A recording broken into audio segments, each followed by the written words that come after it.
Olá, pessoal. Boa tarde, bom dia, boa noite. Hoje estamos aqui em mais um episódio do Empreenda com Saúde e hoje temos convidados ilustríssimos. Estamos aqui hoje, vou receber uma pessoa super importante, é uma grande referência para mim no mundo empreendedor, meu querido, digníssimo marido, Felipe Pacheco, sócio fundador da Salubritar, e o seu sócio, José. Eles vão contar para a gente um pouquinho de toda a história da Salubritar, como surgiu, as suas dificuldades e tudo mais. Então, acho que vai ser um papo bem interessante. Olá, pessoal. Bem-vindos ao nosso Empreenda com Saúde. Eu, que até ontem era host, hoje eu virei entrevistado. E vamos aqui contar um pouquinho dessa nossa experiência, eu e o José Rodrigo, sobre como é que foi, como é que está sendo, né, essa experiência de empreender numa área que é voltada para a saúde, mas tem as suas peculiaridades, suas particularidades. Enfim, vamos contar um pouquinho dos desafios, o que vem acontecendo aí, né, Zé? Isso, acho que hoje eu acompanho como telespectador de vocês. Hoje estou aqui para poder participar um pouquinho. O Felipe falou, acho importante como é que está sendo, porque acho que talvez a grande questão é se tem ponto de final, não. É como é que está sendo e como é que vai ser no futuro. Porque a evolução é o que a gente vai conversar um pouquinho aqui hoje sobre a evolução, como é que a Salubritar surgiu, em que momento teve as transformações, os marcos, né, temporais, até então, e como é que isso vai evoluindo. Não vou deixar a Thalita ali conduzir Vamos essa começar pergunta. a falar primeiro como que foi as primeiras dificuldades dos primeiros anos da empresa, pessoal. Vai lá, Zé, pode começar. Então, eu acho que a primeira dificuldade é entender quando fez a abertura, né? E aí, a dificuldade, acho que o primeiro ponto o que é difícil não é ruim.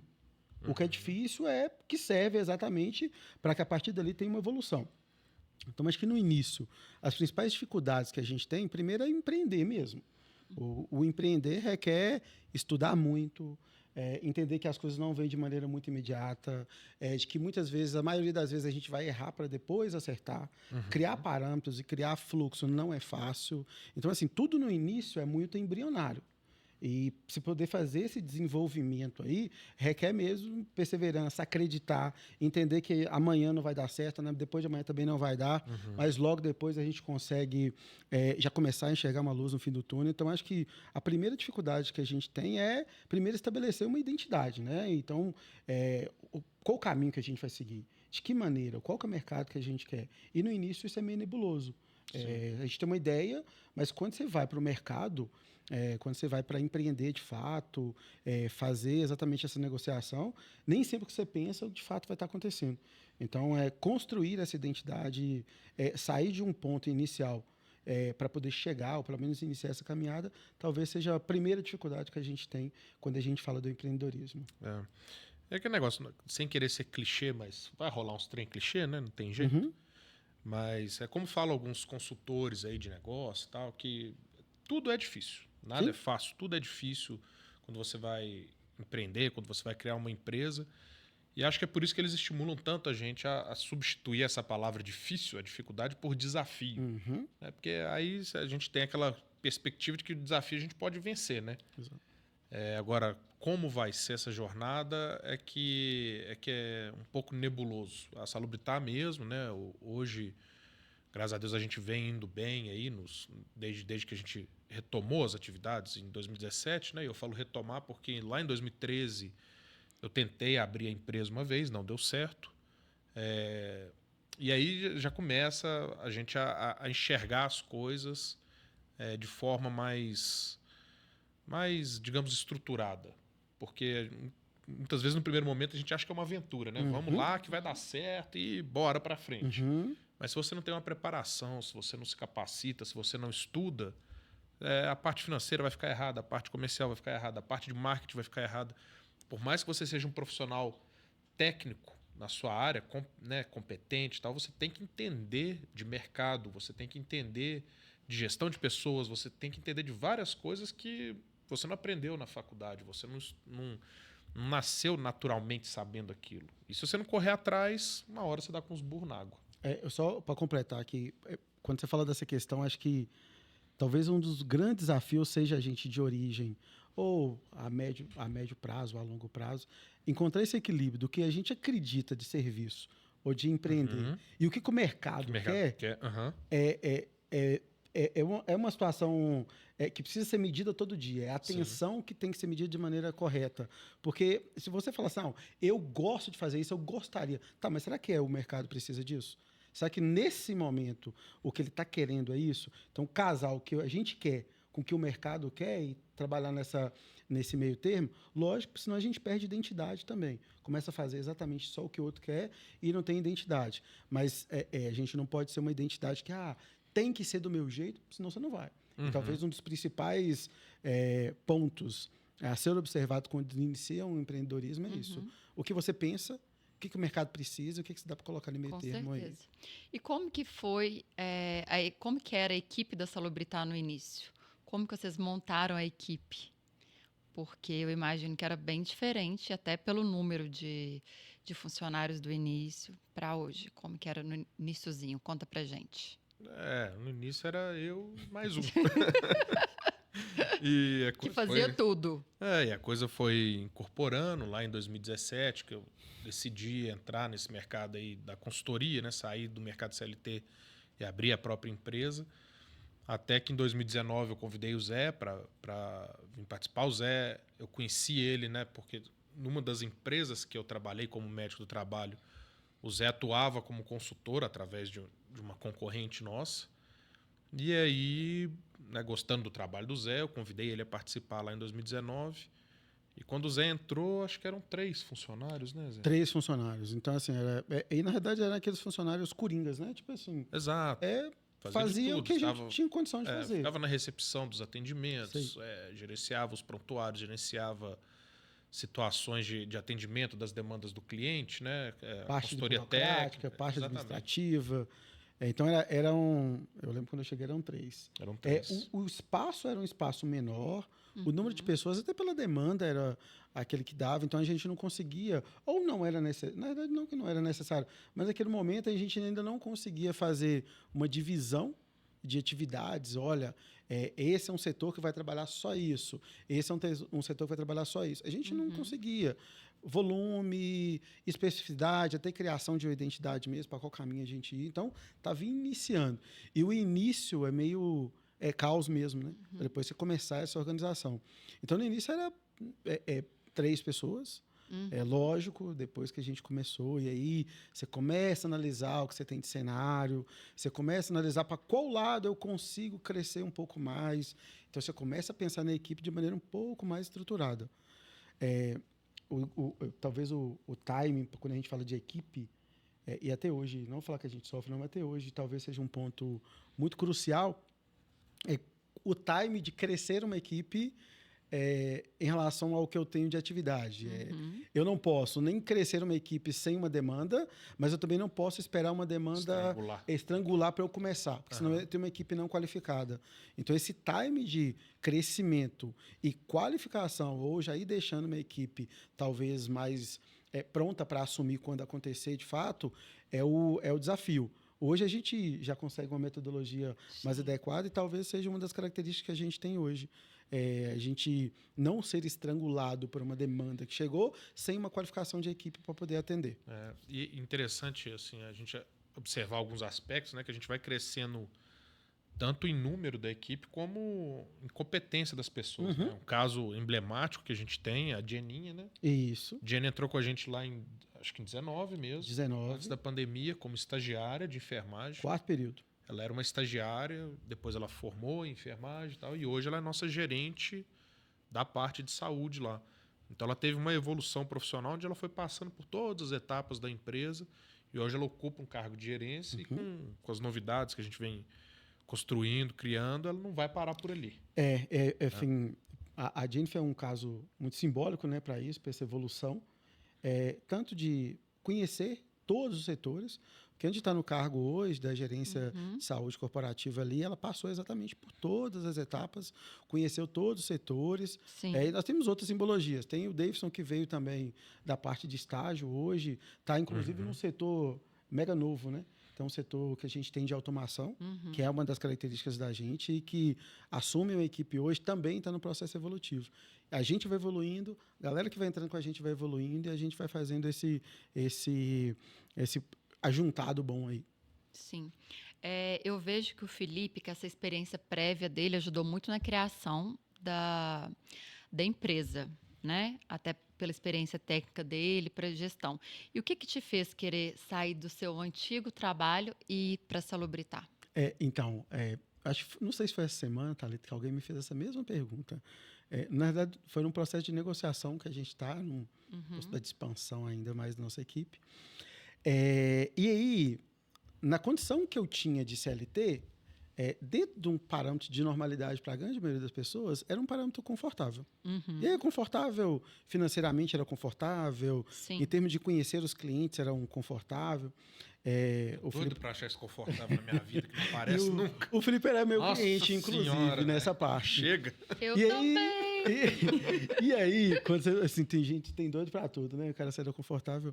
E aí, Thalita, só que quando você chega, talvez você chega num ponto de que não que o conforto é ruim. Tava confortável demais. Exatamente. Você tinha pouca oscilação. E quando você olhava para frente, talvez também, e esse é um outro ponto que a gente trabalha muito, quando você olhava para frente e falou, cara, tá, mas daqui a 6 meses, daqui a 1 ano, onde eu vou chegar? E aí eu não conseguia ver mais caminho para chegar, porque eu cheguei num ponto que não tinha mais. Então, aquela situação. Tá, se isso me incomodou de prosseguir, de ter não um limitador, eu preciso procurar um outro caminho. E aí, procurar o outro caminho cara, onde eu encontro o local que, tecnicamente, eu não vou ter essa barreira de crescimento? Empreendendo. É interessante, né? Porque quando a gente pega, assim... Isso é válido para muitos profissionais de curso superior, inclusive os profissionais médicos, né? É que, geralmente, quando a gente tem uma formação técnica, que já tem uma remuneração bacana no mercado, a gente pode falar de médicos, engenheiros, advogados, enfermeiros. Eu vi uma vez um cara falando que se você sentar ali na sua formação técnica, né, você fecha 2 portas. Você fecha a porta da pobreza e fecha a porta da riqueza. Porque você vai ficar naquele caixote. Exatamente. Você não vai conseguir... Se você não... No conforto. Se você não der um jeito de empreender, de desenvolver alguma coisa, de criar uma novidade, de realmente se destacar de alguma forma, né, tudo bem. Você não vai viver na linha da pobreza, mas você também não vai conseguir, digamos, deslanchar. Sim. E talvez esse seja, Thalita, assim, o grande desafio, porque não que a gente mas hoje é difícil a gente colocar um limite, né? Assim, eu vou... Não. Até porque a ideia da gente é não ter esse limite mesmo. E vai crescendo. O limite é talvez a saúde mental, né? Vai desandando de vez em quando. De vez em quando ele já começa. Mas, assim, talvez a grande quebra de barreira para poder falar, opa, eu vou empreender, é exatamente esse não ter esse limite. Bacana. Felipe. Muito engraçado chamar ele de Felipe. Como que você vê que o mercado da saúde ocupacional tem evoluído nos últimos anos? Você acha que teve muita mudança dos 10 anos para cá? Olha, vou até resgatar uma coisa que o Zé falou aqui, porque o Zé falou assim, é muito importante a gente ter clareza de, muitas vezes, o que eu quero, né? O meu desejo, o que eu quero trazer para o mercado, muitas vezes não é a necessidade e a demanda desse mercado. E se a gente não tiver clareza disso, a gente meio que se frustra, né? Eu meio que passei por isso. Eu já atuei ali em representações profissionais da minha categoria, né? Fui presidente da Associação Mineira de Medicina do Trabalho, atuei na Associação Nacional durante um curto espaço de tempo, mas eu queria realmente que a gente estivesse evoluindo para uma maior liberdade em relação à saúde e segurança no trabalho. Só que a gente não tem maturidade ainda para isso, né? Por isso que a nossa lei brasileira em relação à saúde e segurança no trabalho ela é inchada. E nós somos superregulamentados, hiperregulamentados. Eu queria que tivesse um pouco mais de maleabilidade, um pouco mais de liberdade, que o mercado, que as empresas fossem mais maduras em relação à importância da saúde e segurança do trabalho. E passassem realmente a investir nisso, fazer um investimento. E não simplesmente olhar para a nossa área como se fosse uma realização, uma obrigação de uma determinação legal, que é a que a maioria do mercado enxerga. Sim. É isso. Né? A maioria do mercado ela bate a nossa porta pedindo que a gente cumpra o que a lei está determinando. Então, vamos lá fazer documento, PGR, PCMSO, vamos enviar dado pré-social, vamos fazer os exames quando necessários, vamos fazer treinamentos, vamos fazer avaliação ambiental, enfim, mas está tudo dentro daquele caixotinho das normas. Se a gente quiser extrapolar um pouquinho, já torna, digamos, a nossa venda, a nossa capacidade de convencer os clientes, as empresas, já fica muito diminuta. O time, e é importante a gente pensar que assim, esse time de entender, porque hoje a gente age de maneira burocrática e não de maneira habitual, em termos da segurança, ser de fato cultural, algo né? Cultural, Exatamente. cultural ali. Mas que eu continuo querendo rasgar todas as NR, tacar fogo nelas, tá que fique registrado. Mas enquanto elas estão regendo, enquanto elas estão ali, então vamos deixar elas aí, gente. Não rasga ainda não, né? Por e aí, favor. uma coisa assim, é importante fazer esse meio termo, porque senão as expectativas que a gente cria não é a expectativa que vai ser conseguido nesse momento ser feita, porque muito mais é pessoal e não o que o mercado está esperando, por uma questão de hábito, uma questão de organização. Então, acho que cadenciar a expectativa que a gente cria é importante. Não que a gente vai deixar de sonhar, mas não é exatamente a ideologia que a gente pensa. Tá. Zé, o Felipe até comentou aí sobre a regulamentação, alguns desafios que existem. Eu queria saber quais são as principais demandas das empresas em relação à saúde e segurança do trabalho. Elas procuram a Salubritar, mas por qual motivo? E como que a Salubritar responde a essas demandas? Então, eu vou resgatar, não falar, vou fazer parafrasear uma coisa que o Felipe falou, assim, ó.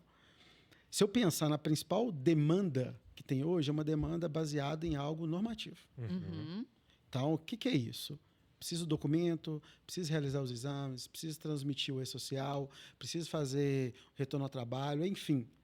Preciso fazer a medição, preciso cumprir isso. Então, o principal ponto é exatamente uma demanda advinda de questões documentais ou de normativos. Ok.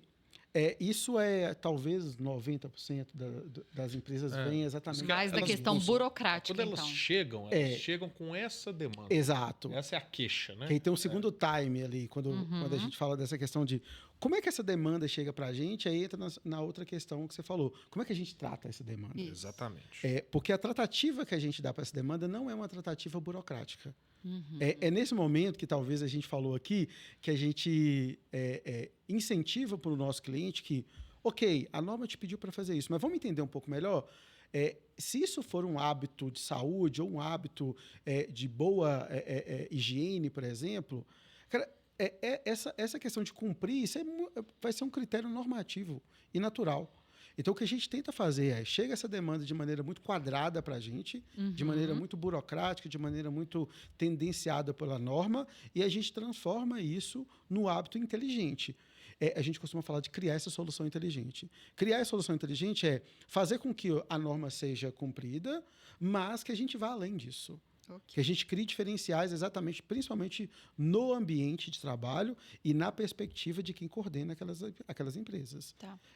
E quando muda o tipo de setor, o tipo de empresa, vamos supor, é uma empresa de comércio, é uma empresa de outro setor, muda muitas demandas? Tem algumas demandas que são em padrões, por norma, mas sim, as empresas, dependendo do ramo, trazem características que a gente já conhece. Por exemplo, as demandas específicas de uma indústria é muito diferente de uma demanda específica de uma empresa de tecnologia.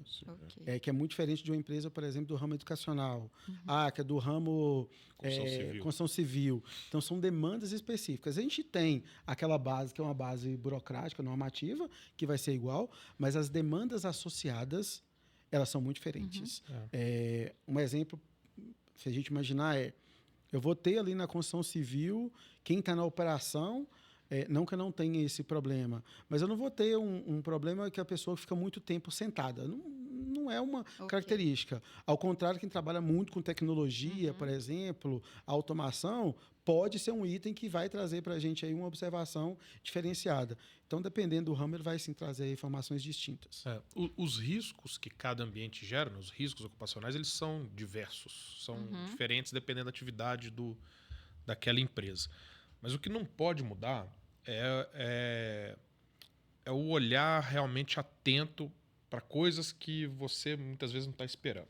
Por exemplo, se a gente chegar aqui e quiser comparar uma escola e uma obra, uma construção civil, né?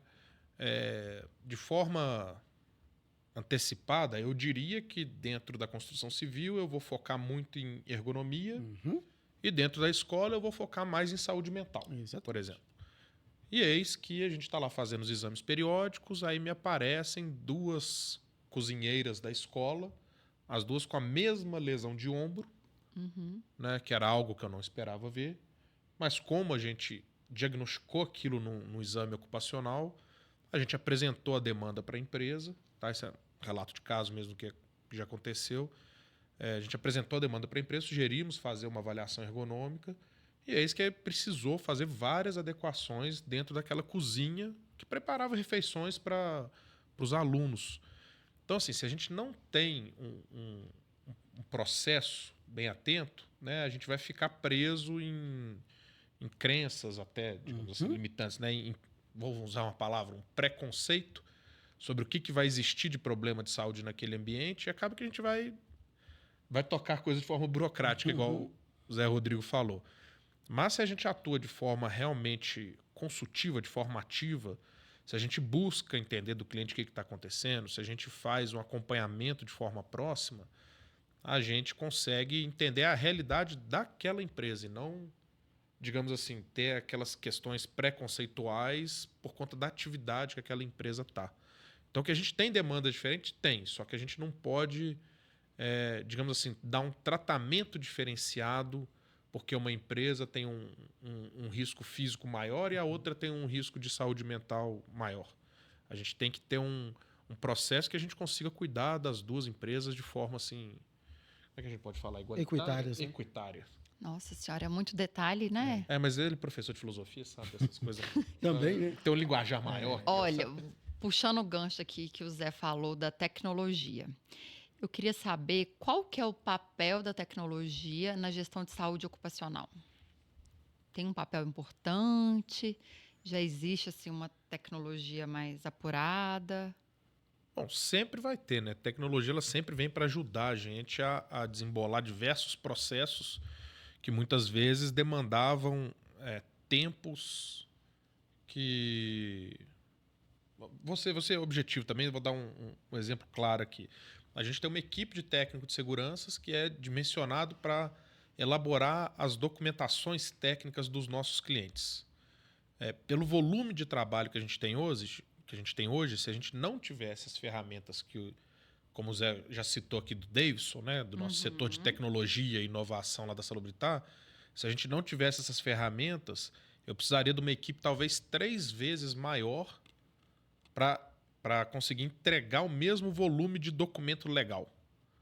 E hoje eu consigo fazer isso numa celeridade, numa agilidade, numa rapidez muito maior, e eu consigo liberar a minha equipe para realmente atuar de forma consultiva nos clientes, de fazer os acompanhamentos. Eu consigo liberar minha equipe para fazer mais visita a campo e a gente consegue entregar um trabalho melhor, mais assertivo, porque a gente tem esse suporte tecnológico, não tem que ficar digitando coisa em Word, ficar analisando 1000 planilhas de Excel. A gente automatiza vários processos para que as nossas entregas sejam mais céleres e eu consiga liberar minha equipe para realmente trabalhar dentro dos nossos clientes. Eu sou amante da tecnologia. Então, assim, o que tem tecnológico a gente consegue aplicar, eu vou sempre fazer isso. E aí, quando a gente fala da tecnologia, acho que é importante a gente pensar o quanto ela é viva em todas as partes, né? Se a gente imaginar assim, a tecnologia nos aparelhos que a gente realizava, por exemplo, uma eletrocardio, uma acuidade, antigamente, a precisão não é a mesma de hoje. Vou dar exemplo. A gente tem um cliente lá que ela trabalhava em um outro local, E a empresa que a gente atende hoje era atendida nesse outro local. Ele tinha um colaborador que passou 2 anos lá e ninguém descobria que ele só enxergava de um olho. E aí, ok, e você vai tendo... É vontade de chicotar, né? Então, você vai tendo isso, porque Pesado. a questão não é só a não observação, mas, por exemplo, esse colaborador, por exemplo, era um PCD. E aí, além disso, como é que estava esse gerenciamento? Haja vista que ele tinha o risco de altura. E ele não estava Então, como PCD? Não, porque não sabia que tinha essa alteração. Então, assim, aí pode Mas não ser... só isso. E ele vai, digamos assim, se ele estava fazendo aquele exame, é porque ele provavelmente tinha um risco de um trabalho, de uma atividade de risco. Ao trabalhar em altura. Trabalho em altura. E aí, se Isso. você não diagnostica, você libera uma pessoa para trabalhar em altura que ela não não tem pode trabalhar. Exato. Com a chance de sofrer uma queda, de sofrer um Meu. acidente Exato. elevadíssimo. E aí eu estou pensando pela melhor hipótese, será que o aparelho que fazia era adequado? Então, assim, hoje, na Salubritar, a gente preconiza muito pelos aparelhos que a gente tem de mais moderno, que a gente tem de mais tecnológico, até para auxiliar. Porque imagina só, você está numa consulta clínica e também aquela consulta não é uma consulta a jato. Cara, você tem que ter o que vai te auxiliar ali para tomar aquela decisão de aptidão ou não, entendendo isso como uma responsabilidade muito grande.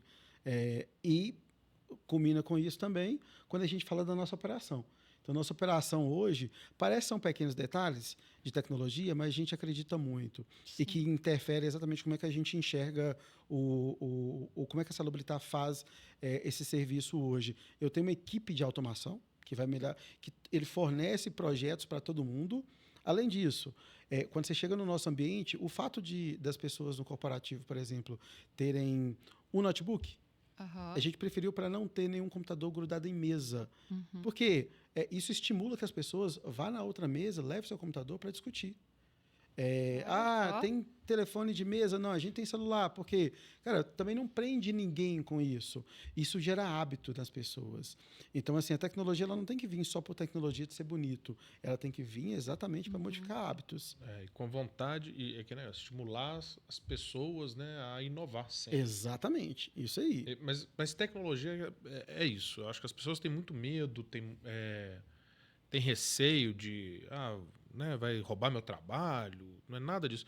Outro ponto que você até comentou, dentro do consultório, da consulta médica, né? Usar um prontuário eletrônico, a gente ter uma celeridade no preenchimento de informações, qual que é o objetivo daquilo? Não é transformar a consulta numa consulta de 5 minutos. Não, eu quero liberar tempo do meu médico para que ele realmente aborde questões que não estão ali encaixotadas, para que ele faça um exame físico bem feito, para que não deixe passar uma pessoa, né, que não vai ter uma aptidão física para exercer aquela atividade para que ela está, digamos, candidata ali, né? Então, o ponto da tecnologia é isso, a gente limpar atividades, digamos, braçais, burocráticas, para que a gente consiga liberar as pessoas para realmente utilizar a cabeça e executar o melhor serviço possível. Isso aí. Eu queria saber como que funciona essa questão do posicionamento de vocês, com a concorrência, como que a Salubritar tem se destacado, que isso tem acontecido, hein? Não tô puxando o saco não, gente, mas tem sim. Salubritar está crescendo, inclusive o nosso maior patrocinador deste podcast, tá? Até ganhou um episódio. Você viu, né? Não, mas concorrência é algo que a gente... Né, concorrência é um dos, digamos, jogadores, é um dos players, né, do mercado. Faz parte do mercado. Você tem que analisar. Você tem que estar atento sobre o que a sua concorrência está fazendo, como ela está fazendo algo, quanto ela está cobrando para fazer o mesmo serviço que você. Né? Você tem que estar sempre observando. Dito isso, a gente tem que meio que ignorar e tomar o caminho que você acha certo. Porque, apesar da gente analisar, a gente observar, a gente acompanhar, não vai ser pela concorrência que eu vou balizar as minhas decisões em relação a praticamente nada. Sobre preço que a gente vai cobrar, sobre processos que a gente vai implementar. Né? Enquanto você tiver uma visão clara do que você quer fazer e como você vai fazer e que caminho você vai traçar, você não precisa ficar muito preocupado sobre o que está ali à sua volta. obviamente, você tem que entender o mercado. Né? É isso que eu estou falando. Não vou ignorar as demandas do mercado, as demandas do meu cliente, como que o meu concorrente está abordando esse mesmo cliente e tal. Mas acho que foi até uma fala que eu vi do Silvio Santos, que a gente tem que meio que dar uma fechada assim da cabeça em relação a pitaco, a opinião dos outros e seguir o que você acha certo. Sim. Você seguindo o seu rumo, pode ser que demore, pode ser que chegue mais rápido, pode ser que chegue mais demorado, mas você vai chegar lá. Eu ia falar o seguinte, não estou falando que não é importante não, tá? Mas eu não acho que a concorrência dita o norteador da gente. E não tem que ser isso. Porque senão a gente entra numa disputa que vira leilão. E aí, o quanto de valor tem naquele produto que você está entregando para o cliente? E aí, o valor, eu acho que ele é muito interno. A gente sabe o tanto que a gente investiu, e eu não estou falando de investir só financeiramente. Sim. Investiu em capacitação de pessoas, em mudar hábitos para aquele produto que eu estou entregando ter um valor. Bicho, na minha barba ficando branca. Então, assim, a entrega do valor ela é muito particular de cada empresa. E eu acho que, o Felipe falou, acho super saudável o concorrente. Ele serve como um balizador de algumas coisas também, até para falar assim, ó, não é esse ponto que eu quero chegar.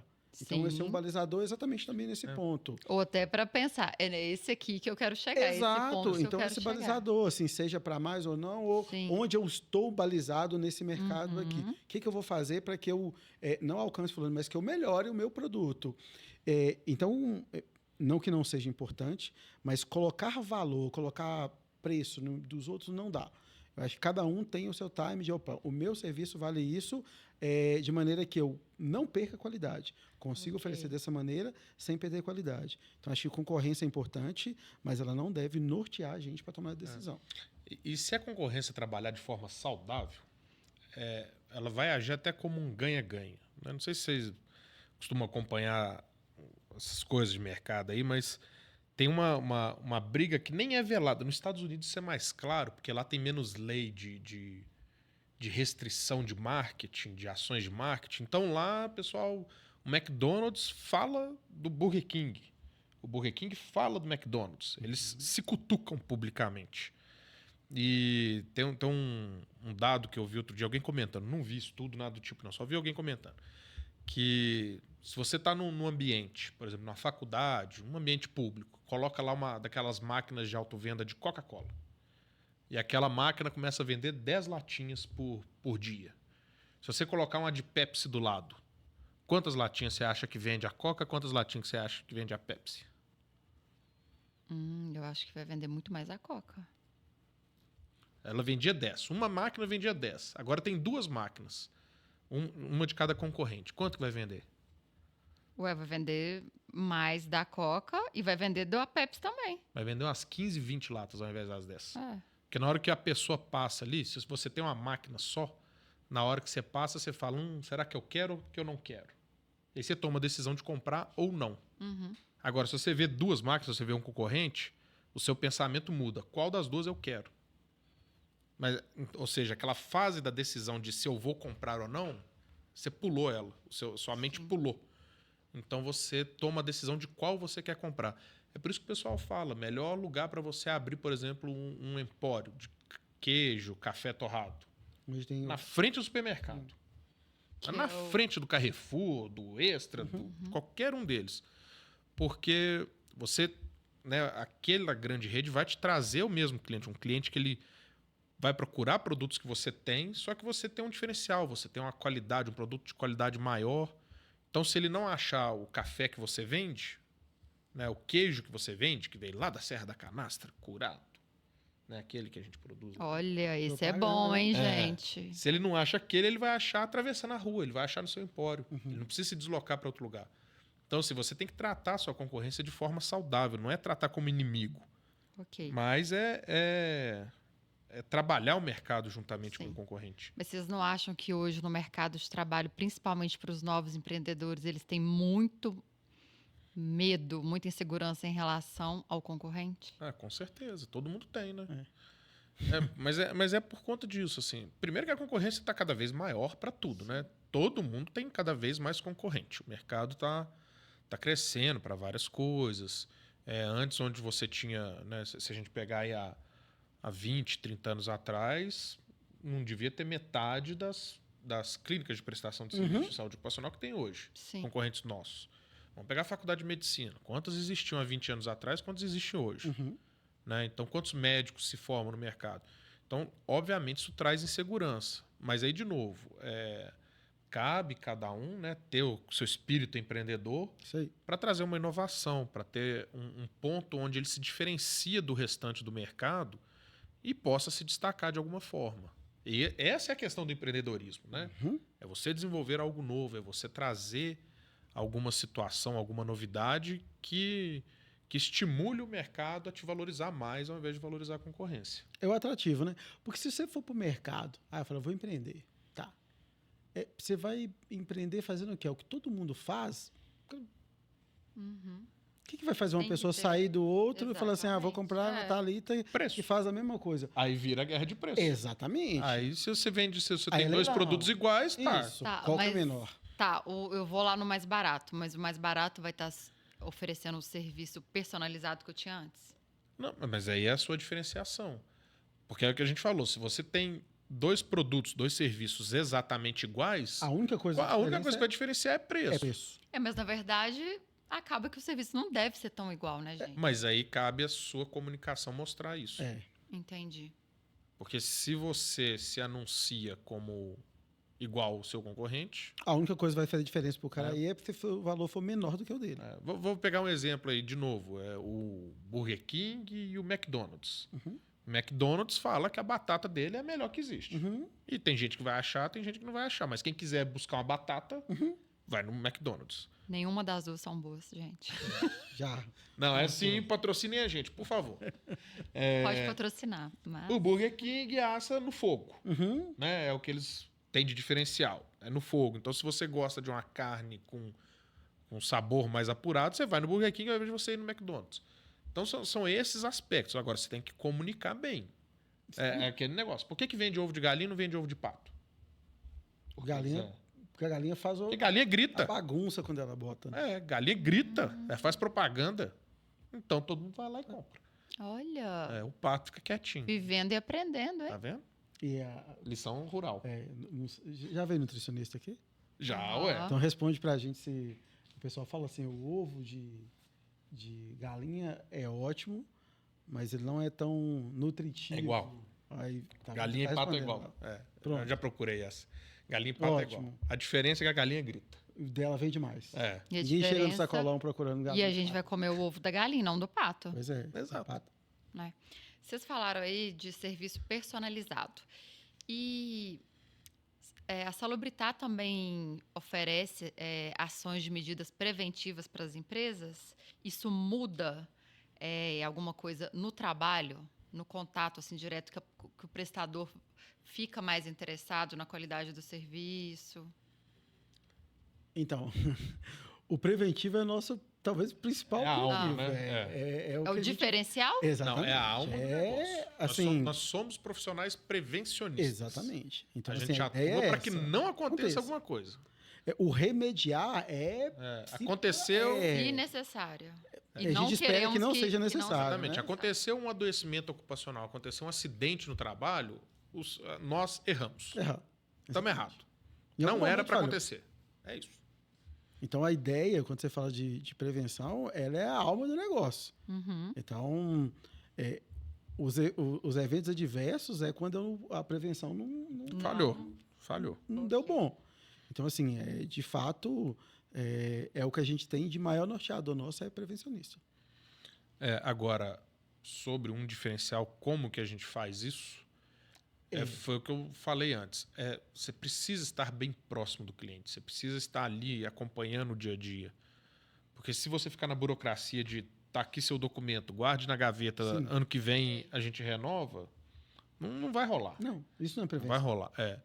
Então a gente tem que estar ali, a gente tem que acompanhar se existe algum funcionário que está, por algum motivo, trazendo muito atestado médico, por exemplo, a gente tem que estar ciente, a gente tem que chamar, fazer uma avaliação, tem que entender o caso. Tem que saber o que está acontecendo ali. Pode ser um problema de saúde? Pode ser um problema de gestão. Muitas vezes o funcionário está levando um monte de atestado só porque está Não tá legal. Fulo da vida com o Sim. chefe dele, com o supervisor dele, e tá querendo lascar o ferro na empresa. Ok. Né? E essas ações preventivas funcionam bem com o perfil de cliente da Salubritar? A ação preventiva ela vai funcionar bem se a gente conseguir realmente colocar a cultura ali. Tá? Se a gente conseguir criar na empresa uma cultura de saúde e segurança no trabalho, a gente vai ter sucesso nisso. E você vê isso acontecendo tanto na alta gestão, mas é muito legal você ver isso no que a gente chama de chão de fábrica, né? Os trabalhadores. Quando você está lá num pátio e um trabalhador adverte o outro porque não está usando um EPI, porque está andando... Né? Uma vez uma colega foi fazer um atendimento num cliente nosso e foi acessar o pátio lá, andou fora do caminho, da passagem, sabe? A médica andou fora. Nossa, tomou um xingo. É isso. É cultura, entendeu? Tem uma risada do lado de lá, né? Não, essa médica sou eu acho. E isso, só que entendeu? também, assim, ó, falar que todos os nossos clientes têm o mesmo estilo de pensamento, não. Ah, tá no mesmo nível? Com Não tá. certeza não. São níveis diferentes. Então, assim, talvez não necessariamente com essa condição, mas quanto mais tempo você passa na Salubritar enquanto cliente, você vai modificando mais ainda o seu pensamento prevencionista. Não é regra, tá? Mas essa é uma tendência. E o início, quando o cliente chega, principalmente quando ele vem de uma situação talvez mais burocrática, uma situação mais normativa somente, para a gente quebrar esse paradigma de pensamento no início é mais difícil. Só que a gente vai trabalhando. Então, depois ele já começa a viver isso e entender, opa, é importante fazer dessa maneira, porque eu economizo financeiramente, eu melhoro o desempenho empresarial e também o colaborador para ele é excelente. Então, assim, temos clientes que vai tendo esferas diferentes desse tipo de pensamento. Poucas coisas é uma situação tão de ganha-ganha no mundo quanto você fazer saúde e segurança do trabalho. Porque né, você está deixando o funcionário saudável e seguro. Consequentemente, ele vai estar bem, vai estar feliz. Sim. E aí, ele vai produzir mais, ele vai produzir melhor. Ele não vai te gerar prejuízo com atestados médicos ou precisando se afastar caso sofra um acidente de trabalho, ou quando for desligado, não vai entrar com processo judicial na Justiça do Trabalho porque não recebia hora extra, qualquer que seja o motivo, sabe? Mas, enfim, você ter um ambiente onde há excelência na saúde e segurança do trabalho é um ganha-ganha fenomenal. Sim. Fenomenal. E é isso que a gente luta para demonstrar, para mostrar isso para as empresas. É difícil? É. Né? Vários desses ganhos que a gente fala são difíceis de calcular. Alguns são bem fáceis, são diretos. Né? A gente tem o FAP, que o pessoal que não sabe aí que é empresário, né? Um imposto que se paga para o INSS, que quanto pior a empresa for em relação à saúde e segurança do trabalho, mais caro ela paga. Sim. Então, até em imposto você economiza tendo uma boa atuação de saúde e segurança do trabalho. Mas várias delas, né, vários ganhos que você tem com um clima organizacional bacana, bem estruturado, a gente não consegue mensurar. Né? Quanto que o cara melhorou de produtividade, aquele trabalhador? É difícil a gente medir isso. Mas que é uma situação de ganha-ganha altamente conhecida, né, estudada. Né? A gente tem dados da OMS que fala que cada dólar investido em saúde e segurança no trabalho volta pelo menos, o ROI é de pelo menos 3. Então, se uma empresa investiu $1.000 numa ação de saúde e segurança do trabalho, a expectativa é de que ela recupere 3 mil no seu fluxo de caixa. Exatamente. Vendendo mais, produzindo melhor e controlando seus prejuízos. Então, assim, é até difícil entender porque que essa cultura não é tão fácil de se vender. Mas é o mercado que a gente vive. Essa pergunta é para vocês dois, tá? Qual que foi a estratégia de expansão da Salubritar nos últimos anos? Vamos lá, José. Pauta da reunião da manhã. Então, Tem reunião sobre isso amanhã, então vamos lá. Teve hoje de manhã. Teve, então vocês estão afiados. Afiado? Estamos afiados. A estratégia de expansão, a gente estava hoje, inclusive, na parte da manhã, acho que lá no início, quando a gente começou, a estratégia de expansão era o trivial deveria ser feito muito bem feito. Então, a primeira estratégia é, cara, precisamos que o que a gente tem interno, que é o normal, que ele funcione muito bem. Então, melhor fornecedor, melhores pessoas, mais qualificados, ok. Estratégia inicial de expansão. Com isso, a gente vem caminhando. Sim. E aí começa exatamente com os clientes surgindo produtos ou serviços que eles procuram com a gente novo. Ok, é esporádico? Não é? E aí você começa a crescer exatamente também com um mix de serviço. Então, a gente tem uma estratégia de expansão. Quando a gente começou a pensar, hoje de manhã estava discutindo exatamente os braços onde a gente vai conseguir dar esse atendimento de maneira mais integral para o cliente e com quais tipos de serviço ou prestação de serviço. E aí a gente começou a pensar de maneira estratégica com essa qualificação e estratificação dos principais serviços/produtos que a gente teve de demanda nos últimos tempos. Olha. E aí, quando a gente tem essa demanda, a gente começa a enxergar a parte da medicina, que a gente tem, propriamente dito. Então, a gente tem a parte pericial também, que é uma outra. A parte de projetos também é uma outra. A parte de treinamentos é uma outra esfera. Então, a gente começa a trabalhar com produtos muito mais especializados. Talvez uma grande estratégia nossa de crescimento é começar de maneira especializada mesmo. Então, você tem uma parte que todo mundo faz, que é o trivial, mas o quanto de especialização, o quanto de serviço especializado você faz. E é nesse ramo que a gente consegue, estamos trabalhando na nossa expansão. Quanto mais especializado você é, em várias áreas, você consegue atender esse cliente desde o início até o final da demanda dele ali. Então, ele entra hoje na Salubritar,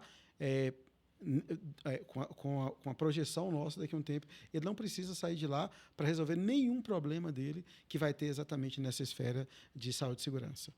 Dito isso, eu quero ter 200 unidades da Salubritar aberta até 2027. Que é um dos planos de expansão. Por favor, gente, por favor. Ai. Essa é uma das expansões que é um dos caminhos que a gente tem. Que isso aí, mas Salubritar. Acho que o grande ponto, é até legal refletir isso nesse momento aqui agora. Acho que o grande ponto de você ter uma sociedade é justamente esse. É você ter duas cabeças que variam pensamentos regularmente. Né? Porque enquanto eu tenho um pensamento de vambora, vamos para Betim, vamos para Vespasiano, vamos para Sete Lagoas, vamos para Manaus, vamos para tudo quanto é canto. Né? O Zé ele é mais pé no chão, mas peraí, talvez a gente não esteja maduro nisso aqui, talvez isso aqui precisa lapidar melhor, talvez isso aqui assim. E aí a gente vai conseguindo achar um termo onde a gente caminha muito bem. Né? E a gente consegue fazer, no fim das contas, as duas coisas ao mesmo tempo. Sim. Né? Que já foi uma das crenças limitantes que eu já tive e fiz questão de matar ela alguns anos atrás, que era, não, eu sou obrigado a escolher entre isso e entre aquilo. Não, você pode tocar 2 projetos ao mesmo tempo, você pode tocar 3, pode tocar 4, meu amigo. Você que vai. Sim. Né? Vai lá, dá uma organizada na tua vida. Novos projetos, né? Novos projetos. tira umas coisas que podem ser excesso, né? Hoje em dia a gente tem uma vida muito cômoda. Eu até comentei isso no outro episódio aqui, que hoje a gente tem tanta facilidade, sobra tanto tempo, e a gente decide gastar esse tempo que sobra mexendo no celular, vendo bobagem. Meu amigo, vamos lá, né? Faz alguma coisa diferente, estuda mais. Né? Tem um dilema muito grande que muitas pessoas têm. Será que eu fico no CLT ou será que eu empreendo? Meu amigo, no início é os dois. Sim.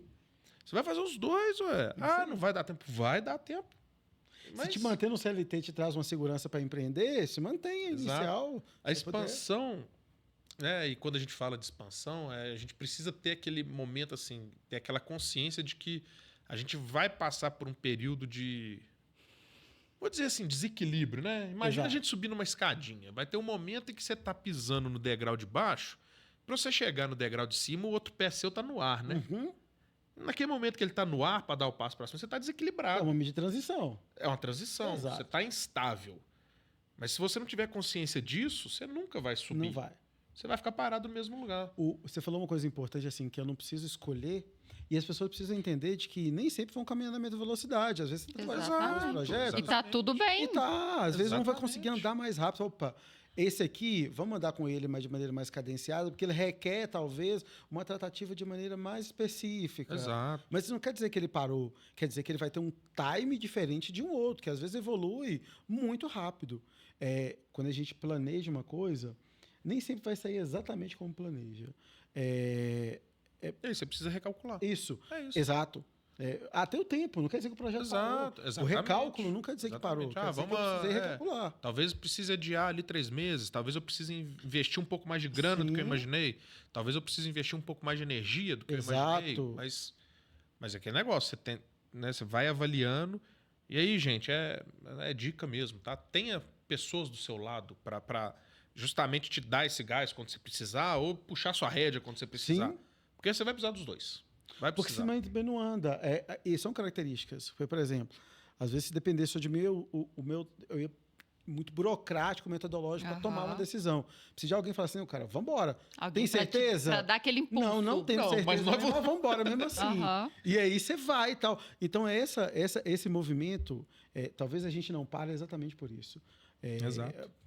A gente está falando esses dias de que a gente tem tantos ramos ali e tantos projetos que de vez em quando precisa falar, cara, esse aqui precisa andar um pouquinho mais cadenciado, porque esse aqui está andando muito rápido. Porque senão a gente começa a perder o time dos andamentos. E não adianta você lançar um monte de projeto de expansão se você não der conta de acompanhar como é que está sendo essa expansão, principalmente de maneira de qualidade. Porque a gente está falando de uma coisa, só para poder contextualizar. Essa semana eu estava lendo sobre o RED, por exemplo. São as pessoas falam muito assim, tem um monte de setor que vai ter essa cabeça, essa pessoa ali. E eu estava na discussão com um dos meninos lá, mas especificamente com 2, que a gente está conduzindo para um processo, inclusive, dessa condução, de gerenciamento, até pelo tamanho que a gente está projetando. E que a pessoa que é um cabeça ali da situação, ele não preocupa só com a expansão, mas sim com a qualidade do que tem que ser entregue. E essa qualidade, ela está... Tem dificuldade em delegar. Exato. Né? Ela está muito associada com a evolução, e se essa evolução está respeitando os processos de qualidade. Sim. Porque não adianta você evoluir, entregar um produto qualquer, o cara vai comprar uma única vez na sua mão. Porque aquilo você não deixa uma boa impressão. Então, a qualidade, eu acho que ela permeia exatamente esse tempo de construir e ter certeza no que a gente está liberando para o mercado. Ok. Porque acho que uma preocupação da gente sempre o que eu estou liberando, tá legal? É um produto que eu gostaria de comprar também no mercado? Porque para liberar qualquer coisa a gente não faz. A gente melhora o produto, observa de novo, repensa, reorienta, até ele estar belezinha para a gente poder fazer essa entrega. Ok. Felipe, como que você vê o futuro da saúde ocupacional no Brasil? Como que eu vejo? Eu posso dar 2 respostas? Pode. Até 3. Fica à vontade. A minha opinião sincera é que a gente vai continuar andando nesse caminho da hiperregulamentação. A gente está até com uma alteração, assim, digamos, né? Uma atualização importante que a norma está soltando agora para o mês de maio, que é na NR1 falando que as empresas devem observar a saúde mental dos trabalhadores. Resumindo, tá, gente? Resumindo é falando isso, que a empresa deve fazer coisas em prol da saúde mental dos trabalhadores. Aí eu pergunto, já não fazia? Ou não deveria? Exatamente. Não fazia. Não deveria? Cara, é uma coisa tão básica, né? É assim, a gente tava falando aqui, se eu tô vendo uma escola, já existem estudos. Quando eu estava me formando na medicina do trabalho, a professora Sandra Gasparini, um abraço, professora, já conduzia vários estudos sobre saúde mental em professores. Não vou falar quantos anos tinha isso, não. Mas, entendeu? São coisas muito básicas. Né? Eu gostaria que o futuro fosse exatamente esse. A gente tivesse os profissionais técnicos, com uma competência técnica de chegar e apontar o que precisa ser feito para cuidar da saúde e segurança do trabalhador. E não que isso viesse de uma determinação legal e os profissionais técnicos, digamos, fossem replicadores dessa determinação legal. Tá? Mas eu acho que né, como eu disse antes, eu já tentei fazer isso por vias, digamos, políticas, né, participando de associação e não tive muito êxito. Eu acho que vai demorar muito ainda para a gente ter esse nível de cultura para realmente entregar a gestão da saúde e segurança do trabalhador para a mão dos profissionais técnicos, dos donos das empresas. Tá? Vou fazer um disclaimer aqui, gente. Eu sou uma pessoa liberal. Tá? Para mim, quanto menos regra, quanto menos lei, quanto menos Estado, melhor. E eu incluo o meu setor nisso. Alguns colegas entendem que isso é, digamos assim, abrir mão de uma, talvez, reserva de mercado, né? Mas se uma empresa não quer comprar saúde e segurança do trabalho, ela não é meu cliente. Né? Eu preciso de um cliente que realmente queira, porque senão eu não vou entregar resultado. Não adianta eu falar para a pessoa que ela deve desenvolver uma cultura de saúde e segurança do trabalho se ela não quiser. Se ela não quer, meu amigo, não vai acontecer. Então, o futuro que eu acho, né, é o que eu gostaria que acontecesse, que é a gente realmente ter maior liberdade, a gente tivesse normas menos hiperregulamentadoras, mas eu acho que a gente ainda vai continuar por um caminho onde a gente vai ficar revisando norma, criando mais regras. E, gente, se desse resultado, nós somos o segundo país que mais tem acidente de trabalho no mundo. Se essa quantidade de norma desse resultado, a gente não era. A gente não estava nessa classificação, a gente não estava nessa colocação. Então, não é pelo caminho da hiperregulamentação que eu acredito que a gente vai implementar essa cultura. Mas, vendo o Brasil como ele é, eu acho que é o que vai acontecer. Não vejo muita perspectiva de mudança num curto prazo, por exemplo. Ok. Falando em futuro, José... Não, mas o José tem que falar, ué. Não, eu ia falar o seguinte. Eu ia fazer outra pergunta. Entendi. Calma, mas deixa o Zé falar do futuro. Eu acho que... O tempo está acabando, hein, galera? O tempo a gente faz o tempo. E aí, uma coisa que é importante, assim, para esse cenário mudar, as pessoas precisam modificar o estilo de pensamento. E talvez isso está muito longe de acontecer. Principalmente as pessoas que, às vezes, têm esse... Não vou falar poder, não, mas essa possibilidade de mudar isso. Então, assim, fazer com que as pessoas pensem em segurança por investimento é difícil. Eu vou te falar uma coisa assim, ó. Talvez o pior cliente é aquele que vem pra gente, que só vem porque... eu só estou aí porque eu sou obrigado a comprar isso aqui com você. Isso é péssimo. Porque o nosso serviço nunca vai ter valor para ele. Porque a gente vai ser sempre assim, ó, eu só estou comprando de vocês porque alguém me obriga. Então você nunca vai ser... Eu nunca estou lá de maneira de bom grado. A ideia é que vocês sempre estão pegando meu dinheiro porque uma norma alguém pediu para poder fazer. O professor Hudson usava um tempo para isso. Como é que era? Pessoal, um abraço também. Era o sócio indesejado. Sim. Entendeu? Você contrata aquilo ali pela força do ódio. Exato. Então... Não porque ele quer. Porque alguém falou que ele tem que fazer. E aí é que negócio, né? Vai ficar aquela briga, quem paga mais barato. Exatamente. Vai aquele leilão ao contrário. Porque nesse momento ele não quer comprar o valor. Ele quer comprar o que menos, no entendimento dele, gera custo para ele. Ok. Para finalizar, José, como é que você vê a Salubritar daqui 5 anos? O Felipe falou ali, quantas unidades? 200? 200 Nossa, unidades. Não, 5 anos não. 200 eu falei em 2027. Eu É aceito. 2, ué? É 2? Olha! Então tem mais gente aí. Salve, rainha, mãe de misericórdia. Então, eu acho que, de fato, assim, a gente traçou um planejamento e eu acho que a ideia é que a gente consiga ser o mais integral possível dentro do cliente. Então, que a gente consiga atender o maior número de ramos, seja ele dentro da parte de segurança, seja a parte de projetos, a parte de perícia, a parte ergonômica, seja ele de qual for. Exatamente para trazer, talvez não vou falar conforto, mas uma integralidade de atendimento. Com as 200 unidades no mínimo aí que a gente vai ter. Amém, Jesus. Não sei como é que a gente vai fazer, mas a gente fala. Vai dar certo. Essas 200 aí, mas eu acho que o que a gente espera é que daqui a um tempo a gente esteja mais ainda consolidado no mercado como qualidade e produto de valor, não produto de preço. Ok. Eu até falava, acho que eu falei isso para a equipe numa reunião que a gente teve no fim do ano passado, que é interessante que eu tinha uma visão da Salubritar, uma visão física. Falar assim, eu queria, né, que eu saí de um hospital que eu admiro muito aqui em Belo Horizonte e tal, e achava o prédio lindíssimo. Com espelho assim na frente, um vidro e tal. Falei, não, a Salubritar tem que ter um prédio bonitinho, cheio de vidro na frente. E tem, hein? Não, pois é, aí a gente chegou em um, né? Mas ainda não é nosso. Uhum. A gente só tem 2 Ainda. andares lá. Por enquanto. Ainda. Então nossos amigos aí da Cimatec, eles podem colocar a barba de molho. Daqui a pouco nós vamos precisar do prédio. Esse Matec inteiro. pode sair, não, que é cliente, né? Não, mas a gente arranja um Pode, lugarzinho um lugar pra eles, pra a gente arranja um lugarzinho bonitinho. E eu tenho, Mas o interesse, predinho eu é- tenho interesse naquele sexto andar pra mim, gente. É. Ah, o que tem o jardim, né? A gente Não, conversa. é o da clínica O lá. da clínica é da nossa, o sexto. jardim é o Sétimo. É o de cima. Mas é isso. Eu acho que assim, a gente ter uma. Primeiro que, como empreendedor, como empresário, a gente realmente tem que ter, digamos, as visões, né? Tem que ter as metas, assim, colocando de uma forma objetiva, curto, médio, longo prazo. Então, quando eu falo, tem que ter tantas unidades, Sim. vamos implementar tal processo até quando e tal, isso é um processo de meta. Agora, a visão, aquele sonho, como que vai ser, a carinha, né? O ambiente, como é que vai ser, o prédio. É até um negócio gostoso, né? Quando a gente estava lá entrando pro atual espaço que a gente está, a gente desenhando como é que ficaria a disposição das mesas, aonde ficaria, quem ficaria aonde,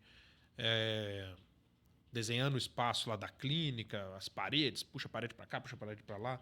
E até hoje é interessante, né? Vamos colocar mais gente aqui, vamos. Pega a mesa de um, sai arrastando, vira a mesa para lá, vira a mesa para cá. Eu acho bem divertido ver esse processo. Eu gosto muito de ver esse processo de crescimento, imaginar que uma sala hoje onde tem 30 pessoas trabalhando, a gente discutindo como é que eu vou enfiar 40, 50 aqui dentro. Bom, né? Obviamente, a gente não trazendo todas as questões ergonômicas e tal, mas aquele desafio de montar o layout. Melhor posicionamento. Eu acho isso tudo muito legal. Eu gosto muito dessa visão romantizada das coisas. Porque eu acho que é isso que vai mover a gente realmente a encarar, a superar os desafios. E naquela hora que dá vontade de largar tudo e morar na roça, porque dá Dá. Essa projeção. vontade, mas aí a gente fala, não, preciso voltar porque tem uma coisa ali me esperando e eu preciso tocar aquele negócio firme e forte. Exatamente. Ok. Mais alguma coisa? Não se Mas deixar, a gente você fala mais 2 horas aqui. Você quer arroz, você tem que... Exatamente. Gente, eu queria muito agradecer a presença de vocês dois. Foi super legal, foi muito bacana. Vocês dois são pessoas que eu admiro muito. E que toda vez que eu converso com vocês, dá vontade de empreender, de abrir loja, de abrir empresa. Aí o Felipe me mostra a parte de planilha, dá uma dor no coração. Mas eu não desisto, eu tenho um sangue empreendedor também. Só a parte... Não, mas a gente vai trabalhando Essa parte aí... Não tem problema. Isso melhor. Enfim, É. tá? Muito obrigada, foi ótimo. Gente, pela primeira vez eu fiquei tímida na vida, porque eu tive que entrevistar meu digníssimo marido. Mas foi ótimo, tá? Quero que todo mundo assista esse episódio, curte, compartilhe e comenta lá pra gente. Segue Não as redes empreenda sociais, com né? saúde, Empreenda né? com saúde, tá? Agradecer imensamente meu grande patrocinador, profissional, pessoal, Salubritar. É isso aí, gente. E obrigado por mais esse momento. Sigam o Empreenda com Saúde. Sigam lá as páginas da Salubritar SSO. Acompanhem lá os nossos projetos, o que a gente comunica no LinkedIn, no Instagram. Acho que a gente tem uma visão super legal da saúde e segurança no trabalho, uma visão diferente. E acompanhe a gente lá para entender um pouquinho mais desse nosso universo. E no próximo episódio eu tô de volta como Apresentador. host do Empreenda com Saúde. Obrigada ao José, tá? Porque Obrigado. aproveitamos que ele tá no Brasil, tá, gente? Porque daqui a pouco eu volto pro Canadá. Só Nossa, fica no exterior. vai gostar da neve. Representante comercial da Salubrital. Representante no exterior. Quem sabe a unidade lá, né? Quem sabe, hein? Não, porque aí você vai embora. É verdade. Mas não, vai para um tempo, volta aqui, né? Não, mas a gente gerencia no lugar de Exatamente. qualquer lugar. Obrigada, gente. Obrigado. Valeu, gente. Até a Tchau. próxima.